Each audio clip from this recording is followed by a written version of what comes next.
بسم اللہ الرحمن الرحیم.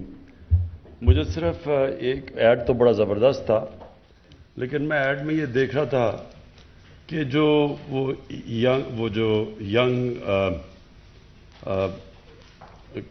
کپل ہے اور وہ جو آدمی ہے اس نے تو جیکٹ سوٹ اور انگریزی کپڑے پہنے ہیں، اور وہ جو بوڑھے دکھائے ہیں انہوں نے پاکستانی کپڑے پہنے ہوئے ہیں.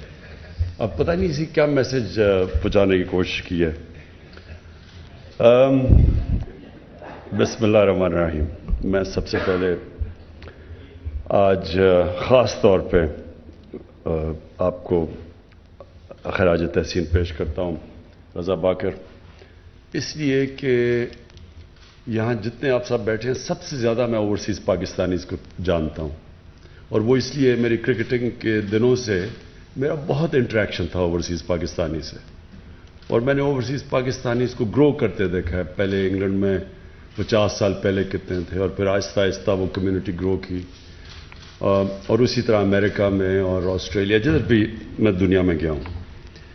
تو اوورسیز پاکستانیز مجھے کبھی پالیٹکس میں آنے سے پہلے بھی اور جب سے 25 سال سے پالیٹکس میں ہوں، میں ہمیشہ یہ کہتا ہوں کہ ہمارا جو سب سے بڑا ایسٹ ہے وہ اوورسیز پاکستانی ہے، اور ہم نے بدقسمتی سے اس ایسٹ کو بالکل جس طرح باقی ہمارے ایسٹس ہیں پاکستان میں جو ہم نے ان کو پوری طرح یوٹیلائز نہیں کیا، لیکن سب سے کم ہم نے اوورسیز پاکستانیز کا فائدہ اٹھایا. صرف ریمیٹنسز آ جاتی ہیں، وہ ورکرز ریمیٹنسز ہیں، وہ ان کو ویسے بھی بھیجنی پڑتی ہیں اپنی فیملیز کو سسٹین کرنے کے لیے، تو اس کے لیے بھی بڑا اچھا ہم نے ریمیٹنسز ریکارڈ ہمارے دور میں آئی ہیں. لیکن یہ ایک ٹپ آف دی آئس برگ ہے. جو اصل میں ان کے پاس پیسہ ہے، جو ان کے پاس ایک اندازے کے مطابق جتنا پاکستان کا جی ڈی پی ہے اتنا یہ 90 لاکھ پاکستانیوں کا باہر جی ڈی پی ہے، اتنا ہی پیسہ ان کے پاس دولت پڑی ہوئی ہے. اب ہماری پوری کوشش تھی میری جب گورنمنٹ بنی کہ ہم کیسے اس کو ٹیپ کر سکتے ہیں، اور ریمیٹنسز کو ہم نے انسینٹیوائز کیا اور اس میں ریزلٹس آئے. لیکن جو اصل انویسٹمنٹ آنی تھی، جو ہم سمجھتے تھے انویسٹمنٹ بھی آئے گی، اور جو ان کا جو ان کی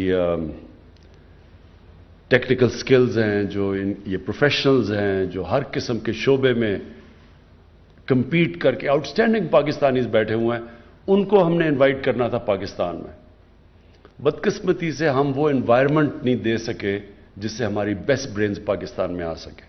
ہمارا جو سسٹم ہے اس کو آہستہ آہستہ امپروو کر رہے ہیں، اور کوئی بھی سسٹم جس میں غلط پریکٹسز چلی جائیں اس کو بڑا مشکل ہوتا ہے کہ ایک دم آ کے آپ چینج کر سکیں. لیکن وہ ہم کوشش کر رہے ہیں کہ آہستہ آہستہ جو بھی رکاوٹیں ہیں، جو ٹاپ پروفیشنلز جن کو ہم پاکستان میں لے کے آئیں، ان کے لیے ہم آسانیاں پیدا کرتے جائیں اور ان کے لیے ان کو انسینٹیوائز کریں. وہ تھوڑا ٹائم لگ رہا ہے اس میں. تو ہم جو ان کا ہم فائدہ پروفیشنلز کا اٹھا سکتے تھے، بدقسمتی سے وہ ابھی تک ہم پوری طرح اٹھا نہیں سکے کیونکہ وہ سسٹم ہمارا ریسیپٹیو نہیں ہے. جو دوسری چیز ہے کہ وہ انویسٹ کریں آ کے پاکستان میں. انویسٹمنٹ میں جو سب سے بڑی رکاوٹ ہے وہ کرپشن ہے.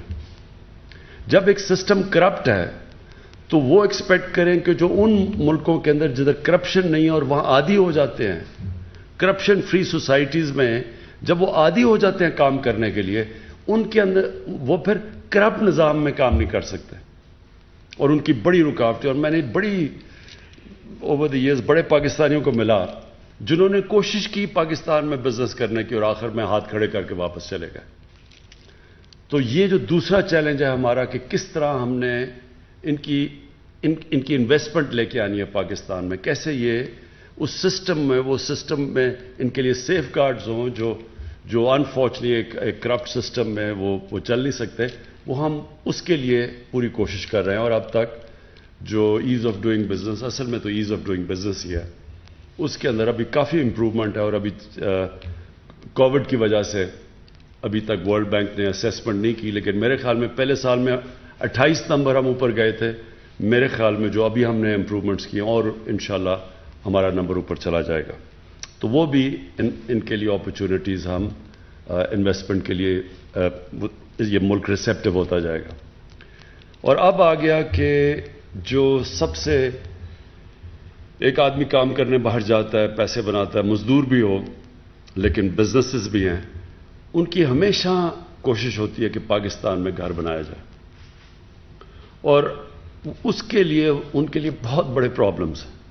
سب سے بڑا پرابلم یہ ہے کہ یہاں جو قبضے گروپ بیٹھے ہوئے ہیں وہ آ کے بیچارے اپنا کوئی مشکل سے پیسہ بنا کے، بڑے لوگوں نے مجھے اس کے اوپر یہ پچھلے 25 سال میں بڑے لوگوں نے مجھے کہا کہ انہوں نے محنت کر کے ایک پلاٹ لیا اور تھوڑے سالوں کے بعد پتہ چلا اس کے اوپر قبضہ ہو گیا، اور پھر وہ عدالتوں کے چکر لگاتے رہتے اور نہیں کر سکتے، اور اینڈ میں وہ پھر جو قبضہ کرتا ہے اس کو سستا پیسے پہ اس سے پھر لے کے تو سیٹل کر لیتے ہیں.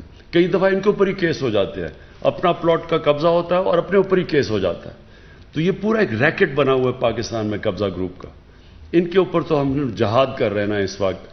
قبضہ گروپ کے اوپر پوری طرح جو میری گورنمنٹ ہے وہ اپنے جو ہمارے صوبے ہیں، کیونکہ پروونشل سبجیکٹس بھی ہیں یہ، اس کے اوپر تو ہم پورا زور لگا رہے ہیں.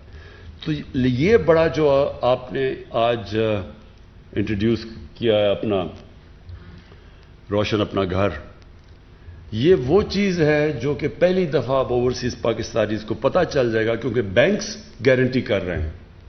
ان کو پتہ چل جائے گا کہ یہ جو میں پلاٹ لے رہا ہوں اس کے پیچھے گارنٹی ہے، اور یہ مجھے خوف نہیں ہوگا کہ یہ کوئی، کیونکہ یہ بھی بڑی سکیمز بن جاتی ہیں، یہ جو ہاؤسنگ سوسائٹیز فیک پلاٹس، زیادہ پلاٹس بیچ دیتے ہیں، اور وہ بھی بڑے سکیمز ہیں پاکستان میں.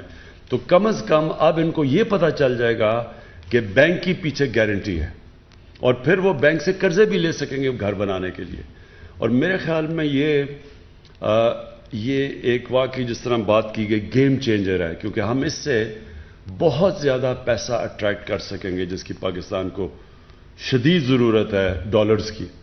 کیونکہ جب تک ہماری ایکسپورٹس اس لیول پہ نہیں پہنچتی تو ہمیں یہ جو گیپ ہے بیچ میں امپورٹ اور ایکسپورٹ کا، وہ صرف ایک ہی طرح شارٹ ٹرم میں ہم فل کر سکتے ہیں اوورسیز پاکستانیز اگر وہ شرکت کریں. یہ جس طرح روشن ڈیجیٹل اکاؤنٹس اور یہ پھر اس طرح یہ جو اپنا گھر ہے، ان سکیمز میں اگر وہ شرکت کریں گے تو انشاءاللہ یہ جو ہمارا اس وقت کرنٹ اکاؤنٹ کا مسئلہ بنا ہوا ہے، کیونکہ جیسے جیسے ہماری اکانومی اٹھ رہی ہے، امپورٹس بڑھتی جا رہی ہیں، اور ہمیں وہ جو گیپ فل کرنے کے لیے یہ انشاءاللہ اگر یہ ہماری اسکیم چل گئی، میں پورا کنونس ہوں کہ یہ اسکیم ہی ہمیں وہ گیپ بیچ میں جو کرنٹ اکاؤنٹ کے اندر ہے وہ فل کر سکتی ہے.